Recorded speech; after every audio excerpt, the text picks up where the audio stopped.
오늘 오후 시간에 주신 하나님 말씀 보겠습니다.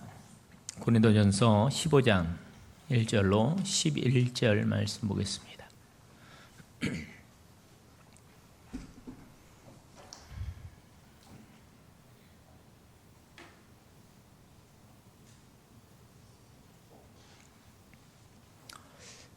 고린도전서 15장 1절로 11절 말씀 한 절씩 교독하는데 마지막 11절 말씀을 우리 큰 소리로 함께 합독하겠습니다.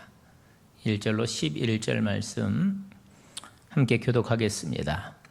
형제들아, 내가 너희에게 전한 복음을 너희에게 알게 하노니 이는 너희가 받은 것이요 또 그 가운데 선 것이라.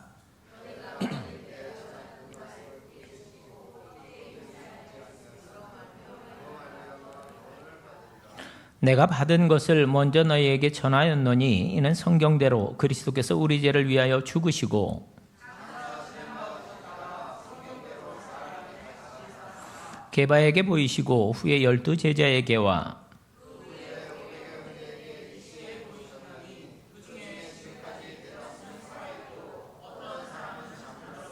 그 후에 야고보에게 보이셨으며 그 후에 모든 사도에게와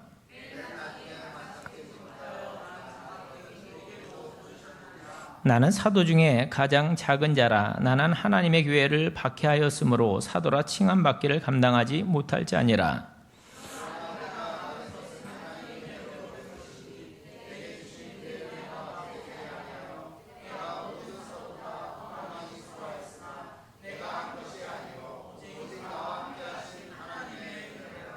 함께 읽습니다. 그러므로 나나 그들이나 이같이 전파하매 너희도 이같이 믿었느니라. 아멘. 이제 오늘부터 15장 들어갑니다. 15장부터는 새로운 주제가 우리에게 소개가 됩니다. 바로 부활에 관한 얘기입니다. 부활. 다시 사도 바울이 부활에 관한 얘기를 할 수밖에 없었던 이유가 있겠죠. 어떻게 보면 당시 초대교회의 열광적인 사람들, 성령 충만하다고 믿은 사람들은 이미 구원이 완성되었다고 생각하는 그러한 교만에 빠지거나 해서 육신의 부활 자체에 대해서는 별 의미를 두지 않거나 믿지 않거나 하는 그러한 일들이 생겨났습니다. 또 특별히 이 헬레니즘적 이원적 그런 사고에 따르면 육은 아무것도 아닌 것으로 보기 때문에 영이 구원받은 이상 이제 우리의 구원은 영적인데 관심이 집중되어야지 이 썩어 없어질 이 육신 묻어버리고 그냥 태워버리는데 이게 무슨 구원에 직접적인 관련이 있겠냐, 이렇게 생각하는 그런 부류가 있었다는 것입니다. 그래서 오늘 사도 바울은 이 15장에서 부활 문제를 아주 집중적으로 다루게 되는데 우리의 신앙은요, 여러분, 부활 신앙입니다. 믿으십니까? 우리의 소망은 바로 부활 소망입니다. 여러분, 이게 흐려지면 우리는 이 복음에 대한 근본적인 능력 자체를 잃어버리게 되는 거예요. 그렇잖아요. 그래서 오늘 사도 바울은 부활 얘기에 대한 첫 출발을 이렇게 삼고 있습니다. 1절이에요. 형제들아, 내가 너희에게 전한 복음을 너희에게 알게 하노니 이는 너희가 받은 것이요 또 그 가운데 선 것이라. 내가 전한 복음, 그는 복음을 받아서 전했다, 이렇게 말하고 있어요. 이 복음을 알게 하기 위해서 그는 지금 이 어려운 여정을 계속하고 있는 겁니다. 이거는 너희가 받은 것이라는 거예요. 여러분, 복음이라고 하는 것은요, 복음은 누가 전해주지 않으면, 그렇죠? 복음은 전해주고 복음은 받는 겁니다. 그렇잖아요. 누가 전하지 않으면 받지 못해요. 받을 수가 없습니다. 그렇다면 사도 바울은 본인이 예수님을 직접 만나서 이 다마색 도상에서 직접 받았다는 것과 또 누군가 전한 것을 본인이 받아서 전해줬다는 것, 이건 혹시 상충되지 않느냐, 이렇게 이제 생각할 수 있다라는 겁니다. 그래서 특별히 우리가 갈라디아서를 보면, 여러분 갈라디아서 1장 11절 12절에 보면 이렇게 말합니다. 형제들아 내가 너희에게 알게 하노니 내가 전한 복음은 사람의 뜻을 따라 된 것이 아니니라. 이는 내가 사람에게서 받은 것도 아니요 배운 것도 아니요 오직 예수 그리스도의 계시로 말미암은 것이라. 이렇게 말씀합니다. 그는 복음이 순전히 예수님의 계시로 말미암았다고 말하고 있어요. 그렇다면 복음이란 예수님으로부터 직접 본인이 받은 것, 계시로 받은 것이라고 말해야 옳지만, 여기서 바울이 누군가에게 전해받은 것이라고 말하므로 혹시 이게 상충되지 않느냐 이렇게 생각할 수 있다는 거예요. 하지만 우리는 여기서 복음의 두 가지 속성을 알게 된다는 거죠. 복음의 두 가지 속성. 복음이란 주님으로부터 우리가 계시되어야 하는 것이고, 또 복음의 구체적인 내용에 관해서는 전해받아야 한다는 겁니다. 전해받아야 한다는 거예요. 우리는 성경만으로 족해요. 그러나 우리에는 이 성령의 계시가 또한 있어야 합니다. 쉽게 표현한다면 우리가 예수 믿는다는 것은 말씀이 이렇게 전승되어서 전해져서 그 말씀이 우리에게 와야 하고, 주님께서 친히 말씀하신 그 내용을 우리가 친히 들어야 한다는 것도 있지만, 그렇게 계시된 말씀 이외에도 우리의 어떤 개인적인 영적 체험이 필요하다는 겁니다. 저는 이 계시와 전승이라고 하는 복음의 두 가지 속성에 주목해야 할 필요가 있다고 생각을 해요. 복음은 반드시 계시되어야 합니다. 또한 이 복음의 그 구체적인 내용들은 전승되어야 합니다. 예수님이 우리를 구원하셨다. 그분이 우리를 구원하신 데 대한 산 경험이 있어야 합니다. 그것이 예언이건 계시건 뭐 어떤 성령의 은사들이건 이런 체험이 있어야 한다라는 거예요. 그래, 이런 것들의 나타남이 필요한 까닭은 이런 것들을 통해서 주님이 나에게 직접 오셨음을 알게 되는 거거든요. 여러분들은 기도하다가 그분의 손길을 이렇게 만지심을 경험하는 사람들이 있어요. 어떤 분. 그렇잖아요. 기도하다가 그분의 이렇게 만지심. 그래서 병든 자가 기도했을 때 그분의 만지심을 체험하면서 그 병이 나았는 그런 체험을 하는 분이 있어요. 어떤 사람들은 정말 꿈속에서 그분과 아주 달콤한 그런 동행을 경험하는 분들도 계십니다. 또 어떤 분은 기도하다가 그야말로 그냥 단 한마디 그런 놀라운 음성을 듣는 사람들이 있습니다. 사도 바울처럼 다메섹 도상에서 주님이 친히 사울아 사울아 왜 내가 나를 핍박하느냐 이런 말을 듣는 사람도 있습니다. 여러분, 그걸 우리는 부인해서는 안 된다는 거예요. 그런 영적 체험이 있다라는 겁니다. 그래서 오늘 사도 바울은 2절에서 너희가 만일 내가 전한 그 말을 굳게 지키고 헛되이 믿지 아니하였으면 그로 말미암아 구원을 받으리라 이렇게 말씀합니다. 그래서 믿음이란 그 전해진 것을 굳게 붙드는 것이고 굳게 지키는 겁니다. 이게 신앙생활의 핵심인 거죠. 핵심. 이걸 굳게 붙들지 않는 것을 뭐라고 그러냐면 헛된 믿음이라고 하는 겁니다. 헛된 믿음. 오늘 보세요. 그 말을 굳게 지키고 헛되이 믿지 아니하였으면. 그래, 굳게 지키지 않으면 그 믿음은 헛된 믿음이 되는 거예요. 우리가 정말로 많은 그런 신앙인들을 보잖아요. 그렇죠? 여러분들 신앙 여정 속에서 많은 신앙인들을 봅니다. 근데 보세요. 처음에는 아주 잘 이렇게 믿다가 이게 나중에 이렇게 넘어지는 사람들이 있어요. 처음에는 잘 가다가 나중에 넘어지는 사람들이 있어요. 왜 넘어지지? 출발은 참 좋았는데 끝이 안 좋은 사람이 있어요. 신앙생활 처음에는 잘했는데 끝이 안 좋은 사람들도 있습니다. 그런 수많은 사람들을 우리가 봐요. 여러분, 근데 생각해 보세요. 시작이 쉽습니까? 끝이 쉽습니까? 시작이 쉽죠. 물론 믿는 것도 그렇게 간단한 일은 아니지만 그러나 사실 끝은 더 어렵습니다. 끝은 어려워요. 모든 것들이 그래요. 모든 것들이.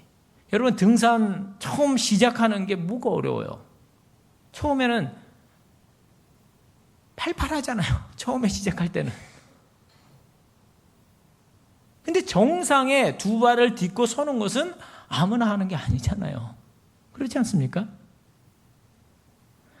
끝까지 굳게 말씀을 붙드는 것, 그게 아니면 헛된 믿음이라는 겁니다. 헛된 믿음. 그래서 오늘 사도 바울은 이렇게 말합니다. 3절부터 8절 말씀. 내가 받은 것을 먼저 너희에게 전하였노니 이는 성경대로 그리스도께서 우리 죄를 위하여 죽으시고 장사 지낸 바 되셨다가 성경대로 사흘 만에 다시 살아나사 게바에게 보이시고 후에 12제자에게와 그 후에 500의 형제에게 일시에 보이셨나니 그 중에 지금까지 대다수는 살아있고 어떤 사람은 잠들었으며 그 후에 야고보에게 보이셨으며 그 후에 모든 사도에게와 맨 나중에 만삭되지 못하여 난 자 같은 내게도 보이셨느니라 이렇게 말씀합니다. 그냥 내가 받은 것을 먼저 너희에게 전하였는데 이게 뭐냐 하면 그리스도께서 우리를 위하여 죽으셨다는 겁니다. 여러분 복음이란 그분이 우리를 위해서 죽으셨다는 겁니다. 그분이 우리를 위해서 죽으셨다. 그분의 죽음이 저와 여러분을 위한 죽음이라는 것, 이게 복음의 핵심이다라는 거예요.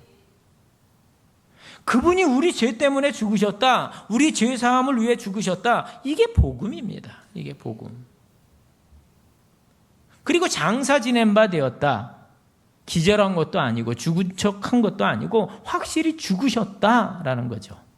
그리고 성경대로 사흘 만에 다시 살아나셨다. 4절에 다시 살아나사의 원문을 보면 일으키셨다로 되어 있습니다. 일으키셨다. 확실히 죽었는데 하나님이 그분을 일으키셨다는 거예요. 여기 보면 두 단어가 우리 눈에 들어오는데 보세요. 성경대로 우리를 위하여 죽으시고 성경대로 사흘 만에 다시 살아나셨다는 것입니다. 이게 로마가 바리새인들과 또 대제사장들이 결탁해서 그냥 정치적인 어떤 사건과 음모로 그렇게 진행된 것이 아니라 성경대로 그분이 죽으시고 성경대로 그분이 다시 일으키심을 받았다라는 겁니다. 이걸 우리가 믿는 거예요. 이걸. 그분의 죽으심과 부활, 이거는 우연한 사건도 아니고 하나의 단순한 그 당시에 어떤 정치적 사건도 아니고 성경에 기록된 대로, 성경에 예언된 대로, 하나님이 계획하신 대로 하나님이 구속사의 큰 경륜을 펼쳐가시고자 그 뜻대로 이루어진 사건이다라는 사실입니다. 이걸 우리가 믿는 거예요. 우리가 믿는 거. 이걸 우리가 굳게 붙드는 것입니다. 그러니까 우리가 굳게 붙드는 것을 구원받았다고 말하는 거예요. 이걸 굳게 붙드는 것. 그런데 이 구원의 실체가 흐려지는 건 우리가 뭘 붙들고 있는지 모르기 때문에 그런 거예요. 이걸 믿는 게 믿음인데 이게 아니라 그분이 나를 잘되게 할 거야. 그분이 내 모든 어려움을 면제해 줄 거야. 내 병이 낫게 할 거야. 여러분 이걸 믿는 걸 믿음이라고 하지 않습니다. 여러분 우리의 믿음은 그분이 우리를 죄에서 건지기 위해서 성경대로 죽으셨고 장사 지낸 바 되셨고 성경대로 하나님께서 다시 일으키셨다. 그래서 우리는 그분 때문에 더 이상 죄의 신분에 머무르지 않고 우리의 모든 죄가 그분께 전가되고 그분의 모든 의로움이 우리에게 전가되어져서 우리는 더 이상 죄에 묶여 사는 존재가 아니다. 또한 사망 권세에 붙들려 사는 존재가 아니다. 이걸 우리가 붙들어야 한다라는 겁니다. 그래서 나는 더 이상 죄의 종로로 사지 않는다. 나는 더 이상 사망 권세에 붙들려 사는 존재가 아니다. 선포하는 거죠. 이게 우리의 신앙 아닙니까?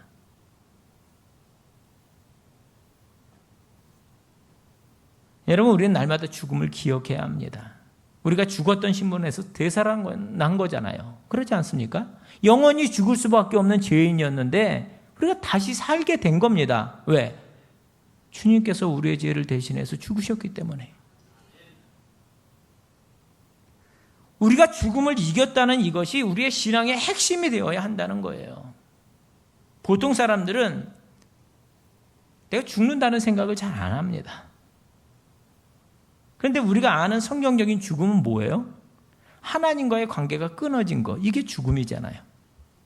죄로 인해서 하나님과의 관계가 끊어진 것이 죽음입니다. 또 신학적으로 더 깊은 죽음으로 들어가면 우리가 마지막 그 심판의 과정을 거쳐서 영벌에 처해지는 것을 죽음이라고 말합니다. 죽었으나 죽지 않았어요. 다 다시 어디에 서야 돼요? 심판대에 서야 합니다. 한 번 죽는 것, 이건 정하신 거예요. 그렇지만 그 후에는 심판이 있다라는 거죠. 우리가 그분 앞에 서야 합니다. 그분 앞에 섰을 때 다시 우리가 영벌에 처해지는 것을 또한 죽음이라고 말하는 거죠. 그 죽음에서 뭘 받아요? 구원 받았다는 것. 우리가. 그게 우리 신앙의 핵심이 되는 겁니다. 그것이 현세적인 삶에 소망을 두지 않는 이유이기도 하고요. 이 땅에서의 삶은 지나가는 그냥 관문입니다. 시험대예요. 시험대. 여러분, 우리가 이 시험대에서 떨어지지 않게 되기를 주의 이름으로 축원을 드립니다. 우리가 구원받았다는 것은 죽음에서 영원히 해방된 것입니다. 그래서 우리는 이 육신의 죽음을 두려워하지 않는 거예요.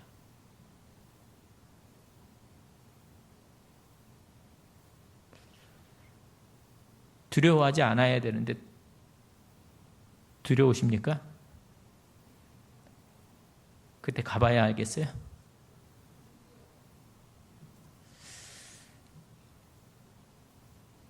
왜 우리가 이 죽음을 두려워하지 않을 수 있냐? 우리가 한 번 죽고 영원히 사는 길을 택했기 때문에.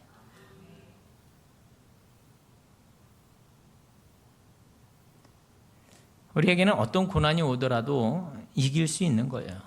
그렇기 때문에. 한 번 죽고 영원히 사는 길을 선택했기 때문에.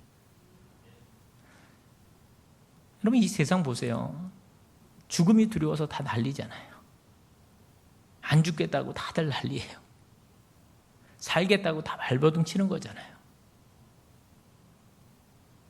그러나 하나님이 다시 일으키신 까닭은 우리에게 그 죽음이란 허상이라는 것을 바로 보여주신 겁니다.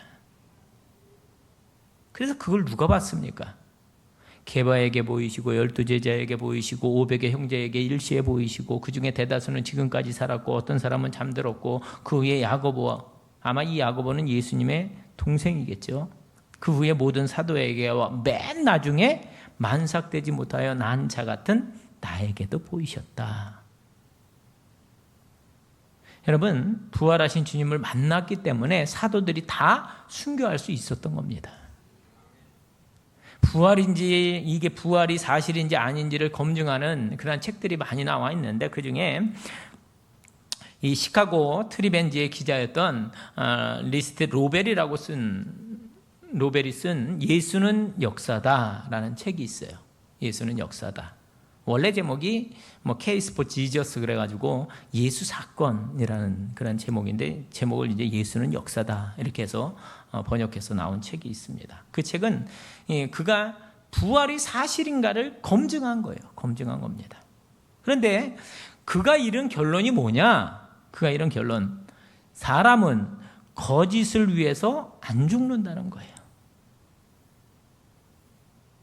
거짓을 위해서 안 죽는다는 겁니다. 내가 헛것을 보고 죽을 사람은 없다는 거예요. 근데 그 사도들이 다 순교할 수 있었던 것 분명히 보았기 때문에 믿었기 때문에 순교할 수 있었다라는 거예요. 사실이기 때문에 순교할 수 있었다라는 거죠. 내가 본 분이 분명한 예수님이었기 때문에 아직도 아무도 죽음을 두려워하지 않았다는 겁니다. 사도 바울이 봤기 때문에 예수님 만났기 때문에 부활하신 주님을 만났기 때문에 그는 그렇게 자기에게 나타난 주님을 너무 감동스러워서 이렇게 말합니다. 난 맨 나중에 주님을 만났고 사도 중에 가장 작은 자라. 그래서 에베소서를 보면 가장 작은 자보다 더 작은 자다. 그렇게 말해요. 바울이. 또 하나님의 교회를 박해했기 때문에 사도라 칭함받기를 감당하지 못할 자니라. 그렇게 얘기합니다. 사실 이 바울은 사도가 아니라는 얘기를 참 많이 들었습니다. 넌 예수님하고 같이 다니지 않았지 않냐? 그리고 예수님께서 너를 언제 사도로 파송했냐? 그러나 그는 부활하신 주님을 만났고 내가 이방인을 위해서 택한 그릇이라는 그 사명을 받았기 때문에 그는 세상 모든 사람이 부인하더라도 부인할 수 없는 자기의 분명한 신앙이 있었다는 거죠. 저는 여러분들이 정말 주님 때문에 부인할 수 없는 신앙의 굳건히 서 있게 되기를 간절히 소원합니다. 사탄은 막 속삭일 겁니다. 야, 네가 맨날 그렇게 거짓말하고 남한테 그렇게 하면서 네가 뭐 정말 너 정말 크리스천 맞아? 여러분 걱정 마세요. 여러분 크리스천 맞습니다. 세상은 막 조롱할 겁니다. 야, 네가 뭐가 그렇게 크게 다르냐? 얼마나 많은 것들을 가지고 우리를 참소하고 고소하고 얼마나 비웃겠습니까? 그러나 여러분 담대하시기 바랍니다. 주님이 우리를 위해서 죽으셨습니다. 그리고 부활하셨습니다. 어느 누구도 우리를 위해서 대신 죽을 사람이 누가 있겠어요? 죽을 수 있는 사람은 있을 수 있어요. 너무너무 사랑해서 죽을 수 있는 사람은 있을 수 있어요. 그런데 어느 누구도 우리를 위해서 대신 살아날 수 있는 사람은 없습니다. 그렇잖아요. 오직 주님이 우리를 위하여 죽으셨고 그리고 다시 사셨다. 이게 우리 믿음의 전부입니다. 이걸 붙드는 것이 신앙이에요. 신앙이란 부활하신 주님을 바라보는 것이고 소망이란 주님이 그렇게 부활하신 곳을 바라보는 것이고 그걸 우리가 신앙, 소망이라고 하는 겁니다. 그리고 그걸 굳게 붙드는 행위를 믿음이라고 하는 것이고요. 그랬기에 사도 바울은 이렇게 고백합니다. 10절입니다. 그러나 내가 나된 것은 하나님의 은혜로 된 것이니 내게 주신 그의 은혜가 헛되지 아니하여 내가 모든 사도보다 더 많이 수고하였으나 내가 한 것이 아니요 오직 나와 함께 하신 하나님의 은혜로라. 사실 바울 신학의 키워드 중에 하나가 은혜입니다. 은혜. 은혜란 로마서 5장 8절 말씀. 우리가 아직 죄인 되었을 때 그리스도께서 우리를 위하여 죽으심으로 하나님께서 우리에 대한 자기의 사랑을 확증하셨느니라. 이게 은혜의 핵심입니다. 은혜의 내용은 무엇입니까? 우리가 안 되는 일을 되게 해주는 걸 은혜라고 그럽니까? 아, 내가 갈 자리가 아닌데 내가 그 자리에 가게 됐어요.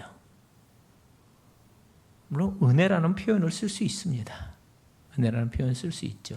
하지만 여러분 은혜의 핵심은 죄인된 우리를 위해서 의인이신 그분이 우리를 위하여 죽으시고 우리를 의롭다 하신 것, 이게 은혜의 핵심인 겁니다.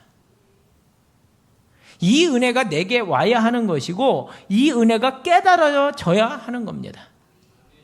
마땅히 죽어야 하는데 내가 죽어야 할 자리에 그분이 대신 죽으셨다. 이게 은혜가 되어야 하는 거예요.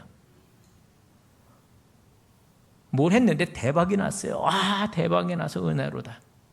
뭐 이거는 은혜가 아니라고는 말할 수 없지만 값싼 은혜라는 거예요. 값싼 은혜. 그리스도인들이 값싼 은혜에 빠지면 안 됩니다. 그 은혜를 간증하고 다닐 필요가 없다는 거예요. 우리가 조금 더 은혜의 본질로 이렇게 들어가면 그런 것이 은혜가 아니라고는 할 수 없지만 죽다 살아난 것도 은혜지만 우리를 죄에서 건지셔서 의롭게 하신 것, 내 힘으로는 도저히 의로울 수 없는 존재인데 의인 되게 하신 것, 이게 진짜 은혜인 것입니다.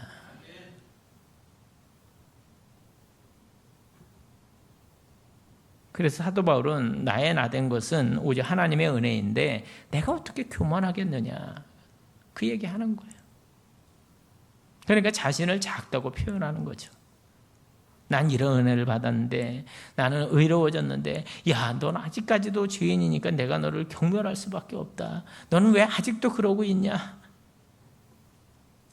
이런 은연중에 배어있는 교만이 아니라 내가 은혜를 받고 보니까 이게 은혜 받지 못한 사람에 대한 긍휼함이 그냥 뼛속 깊이 이게 느껴져서 그냥 다가가고 그들과 같이 데려가고 그들을 품기 위해서 가고 그렇게 살아가는 존재가 된 거 아닙니까?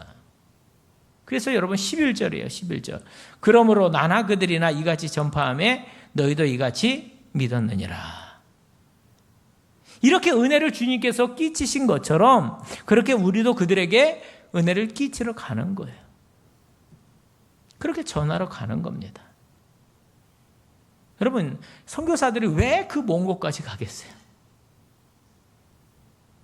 생면부지 아는 사람도 없고 얼마나 어렵겠어요. 언어도 잘 안 되고 삶의 방식도 다르고 왜 가겠어요? 왜? 그 이유는 그들에게 주님께서 우리가 죄인 되었을 때 우리를 위하여 죽으시고 부활하심으로 우리를 의롭다 하신 이 소식 하나 전하러 가는 겁니다. 그분이 그렇게 오셔서 우리를 구원하셨듯이 가서 전파하는 것, 그 생애를 드리기로 기꺼이 결정한 것 아니겠어요? 이 모든 것들이 그분이 부활하셨기 때문에 가능한 것입니다. 이 부활 신앙에 붙들린 여러분들이 될 수 있기를 간절히 소원합니다. 또 그 은혜를 허락하신 하나님께 감사하는 여러분들이 될 수 있길 바랍니다. 그 감사를 고백할 때 감사가 능력이 되게 하시고 또 이 감동이 섬김이 되게 하시고 또 이 감사가 향기가 되게 하시고 향유 옥합을 깨트릴 수 있는 근거가 되게 하시고 내 전부를 드려도 정말로 아깝지 않은 그런 헌신의 출발이 될 수 있기를 여러분 주님의 이름으로 축원을 드립니다. 기도하겠습니다. 하나님 아버지 감사합니다. 오늘 주님께서 정말 우리를 은혜로 값싼 은혜가 아니라 정말 죽음에서 건지셨다는 이 한 가지 분명한 믿음, 영벌에 처할 수밖에 없는 우리를 의인으로 삼아주시고 사망에서 영생으로 옮겨주신 은혜 진심으로 감사를 드립니다.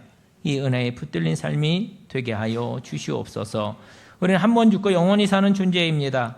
그리스도와 함께 이미 십자가에 죽었습니다. 한 번 죽고 부활한 인생은 다시 죽음을 보지 아니할 것이라고 하신 그 약속 붙들고 나아갑니다. 더 이상 이 세상 끝을 두려워하지 않게 하시고 세상을 향하여 담대히 나아갈 수 있는 우리 모두가 되게 하여 주시옵소서. 하나님, 사탄은 이 세상의 모든 정치, 경제, 문화, 또 군사, 이 모든 수단들을 동원해서 우리를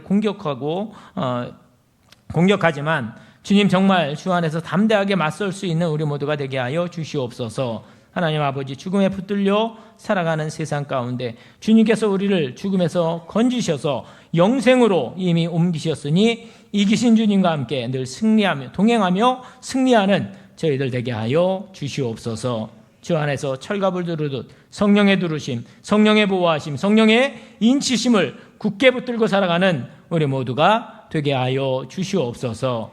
예수님의 이름으로 기도하옵나이다. 아멘.